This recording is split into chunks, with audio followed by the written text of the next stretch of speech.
கந்தசஷ்டி திருவிழாவுக்கு நல்ல விரதம் இருக்கீங்க எல்லோரும். விரதம் இருந்து உண்ணாவிரதமும் இருக்கிறாங்க.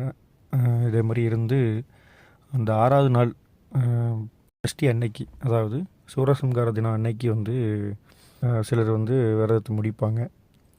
அப்படி விரதம் இருந்து நம்ம சஷ்டி அன்னைக்கு காலையிலேருந்து நம்ம விரதம் இருக்கிறவங்க, அது போக இந்த 6 நாளும் விரதம் இருக்கிறவங்க எல்லாருமே வந்து ஒரு தப்பு என்ன பண்ணுறாங்க அப்படின்னா, சஷ்டி விரதம் இருக்கும் பொழுது காலையிலேருந்தே நம்மளுடைய பிரார்த்தனைகள்லாம் வந்து முருகர்கிட்ட வைக்கிறத வந்து விட்டுட்டு நம்ம வந்து அமைதியாக விரதம் மட்டும் இருக்கணும். காலையில் மதியத்துக்கு அப்புறம் சூரசம்ஹாரம் நடந்து முடிஞ்சதுக்கு பிறகு அந்த சூரன் வதம் பண்ணி முருகருக்கு வந்து அபிஷேகம் நடக்கும்.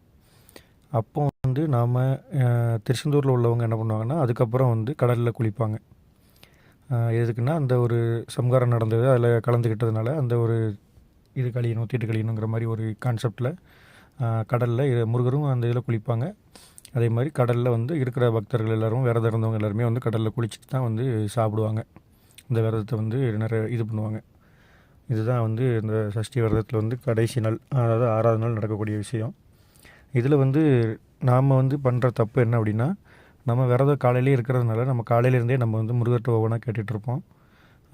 இதை வந்து நம்ம பண்ணாமல் நாம் எப்போ பண்ணணும்னா, அந்த சூரசம்ஹாரம் முடிஞ்ச உடனே அந்த முருகர் வந்து குளிச்சுட்டு திரும்ப முருகருக்கு வந்து அபிஷேகம்லாம் நடக்கும். அந்த ஒரு சூரசம்ஹார மேடை ஒன்று இருக்கும் அந்த கடல்லையே.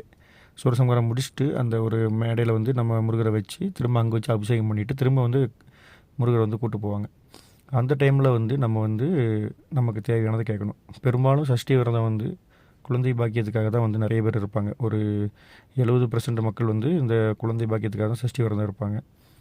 அப்படி விரதம் இருக்கிறவங்க வந்து முதல்லேருந்தே கேட்குறதுக்கு பதிலாக நம்ம வந்து அந்த நான் சொல்கிற அந்த சூரசம்ஹாரம் முடிஞ்சு முருகர் குளிச்சுட்டு நம்ம போகிற டைமில் நம்ம கேட்குறது நல்லது. இதில் என்ன பலன் அப்படின்னு கேட்டிங்கன்னா, முருகர் வந்து அன்றைக்கி ஃபுல்லாகவே வந்து சூரன் அழிக்கிற அந்த கோபத்தில் இருப்பார். அந்த டைமில் நம்ம வந்து நம்மளுடைய தேவைகளை கேட்குறதுக்கு பதிலாக அவர் அதை முடிச்சுட்டு ஒரு சந்தோஷத்தில், நம்ம சூரசம்ஹாரத்தை முடிச்சுட்டு ஒரு சந்தோஷத்தில் அவர் திரும்பி வரும்பொழுது நம்மளுடைய வரங்கள், நமக்கு வரங்கள் கொடுக்குறதுக்கு அவர் ரெடியாக இருப்பார்.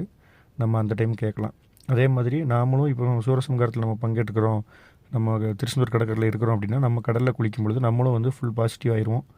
அதுக்கப்புறம் நம்ம அந்த வரங்களை கேட்கும்போது, நம்மளுடைய தேவைகளை கேட்கும் பொழுது முருகர் கொடுக்குறதுக்கும் இந்த பிரபஞ்சம் கொடுக்குறதுக்கும் அது வந்து எளிதாக இருக்கும். அதனால் இந்த தப்பை பண்ணாமல் அந்த சூரசம்ஹாரம் முடிஞ்ச டைமில் நம்ம அந்த விஷயங்கள் வந்து நீங்கள் பண்ணினீங்கன்னா கரெக்டாக இருக்கும்.